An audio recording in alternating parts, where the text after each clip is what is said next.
Hail fella! To start this video I'd like to say that DUNU can do not only expensive earphones, their marketing department knows that the more people they can drag into an audiophile madness, the bigger bucks can be made. Their Titan series once has made such a breakthrough for many people, and Falcon C model is still better than many hybrid earphones despite its lonely dynamic driver inside. Today we will talk about the M480 quite decent double driver dynamic earphones that can easily become one of the safest blind buy in its class. Its body is made of a witty hypoallergenic resin, and trust me, this is important. Recently I had to use similar Chi-Fi earbuds and realized that they have made my ears itchy.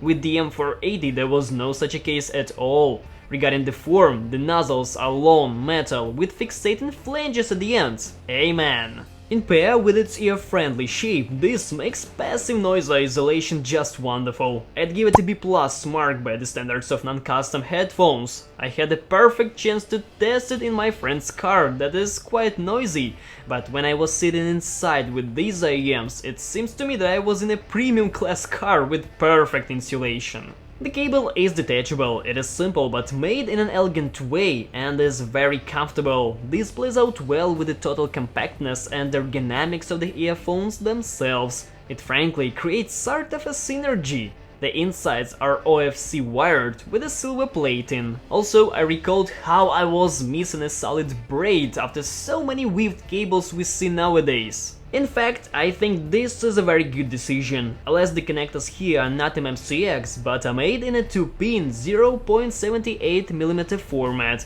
Its hardware is quite miniature, therefore the connector doesn't look awkwardly. It is also the first headphones with 2 pins that do not come out of my ears cause they want it so. I'm still a fan of the coaxial plugs, but now I must agree that such connectors can be fine too. What about headphones themselves? The M480 has an isobari configuration with 2 8mm dynamic drivers in each earpiece. The diaphragm of course has a titanium coating. The internet is actually silent about how exactly they are built inside. Probably dual push technology means that it is a cone to magnet way, but that is just a theory. A DUNU theory. Thanks for watching. In any case, the sound here is noticeably better than you would expect from such a tiny driver alone. Now it's time for some audiophile madness. The frequency response here is V-shaped, although not very prominent, without a strong downfall in middle frequencies. Lows are dry and are honestly not in a big amount, as it might seem when looking at the graph. They do not surprise with some kind of super texture, but in total they play neatly, with clear punch like nice dynamic drivers do. But once again, the bass doesn't crawl into the middle. There can be a lot of it on DJ tracks with only... In more juicy records, on the contrary, there is an illusion of the lack of bass, but the key word here is an illusion. The drums sound fine, they are not smeared, synthetic bass is pretty good too, but the bow instruments play just simple without much of the details. Basically, this is the most matching phrase for the M480 in general at every frequency range. Mates are lacking of air, a lot. They are pretty grouped up, and if the position of sound instruments is not vividly determined in a track, like the cello is closer and the saxophone is farther or actually to the right, then the total picture will be quite flat, with more or less explicit virtualization of the sound stage in width. Although the subtleties are not the strongest side of these earphones, the main dish is cooked to its best. I'm talking about the softness, which is exactly enough to not prick or itch, but far away from being boring and shallow. As for the vocals, the M480 is either doing well or so-so depending on the timbre. Low and especially high voices sound delicious, but the baritone really could be more juicy.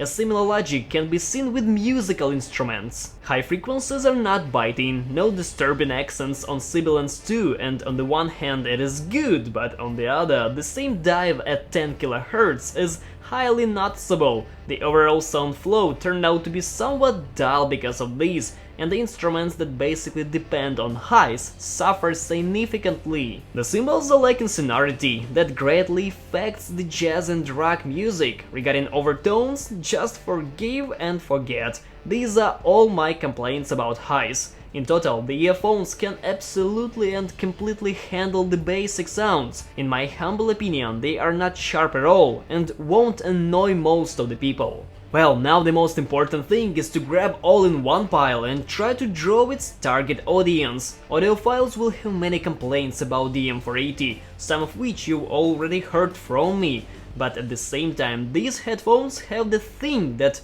can bribe the less snickering person who has been bored with typical rumbling and beeping budget earbuds with damped mids. The true thing, they give neat sound, not overloaded with audiophile crap, pretty clean, not bothering, and without razor sharp treble, and heal on the mid bass. Say, if they gave me a wider soundstage and more prominent details, I would recommend buying some audio player together with them, unless you have one. Alas, for me they picture themselves as daily earphones that people will buy mostly for their smartphones, without the need of some better sound source. And this is it for today. In the description box below you can find the links to the internet stores where you can buy them, and if you like this video, then why not to support our channel by subscribing to it, hitting the like button, ringing the bell to stay tuned for more cool content. My thanks for watching, and cheers!